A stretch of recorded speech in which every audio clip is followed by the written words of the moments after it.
ആനപ്രേമികളുടെ കണ്ണുകൾക്ക് ഉത്സവം. എറണാകുളം വൈപ്പിൻ എളങ്കുന്നപ്പുഴ ശ്രീ സുബ്രഹ്മണ്യ സ്വാമി ക്ഷേത്രത്തിലെ ഉത്സവത്തോടനുബന്ധിച്ച് ഇന്നലെയായിരുന്നു ഗജരാജ സംഗമം.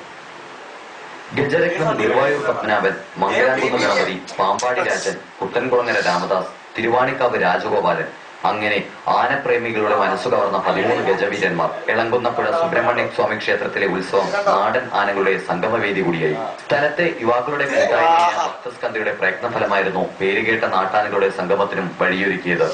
തൃശ്ശൂർ പൂരം പോലത്തെ എഴുന്നള്ളിപ്പ് നമുക്ക് നമ്മുടെ അമ്പലത്തിൽ കൊണ്ടുവന്നാൽ എന്താണെന്നുള്ളൊരു ആലോചനയാണ് ഞങ്ങൾക്ക് ഇതുപോലത്തെ എഴുന്നള്ളിപ്പ് നടത്താനായിട്ട് പ്രചോദനമായത്. ഈ ഉത്സവം കഴിഞ്ഞിട്ടുണ്ടെങ്കിൽ അടുത്ത മാസം വരെ ഞങ്ങൾ ഒരു നിശ്ചിത എമൗണ്ട് ഞങ്ങൾ ബാങ്ക് അക്കൗണ്ടിൽ എല്ലാവരും മന്തിലി കിട്ടുന്ന സാലറിയിൽ നിന്ന് സേവ് ചെയ്തിട്ട് ഞങ്ങളത് ഡെപ്പോസിറ്റ് ചെയ്യുന്നുണ്ട്.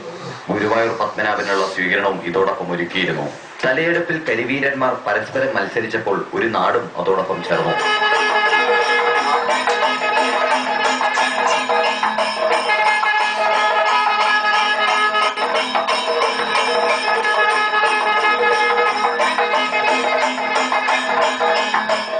ശ്യാം കെ വാര്യർ, അമൃത ന്യൂസ്, കൊച്ചി.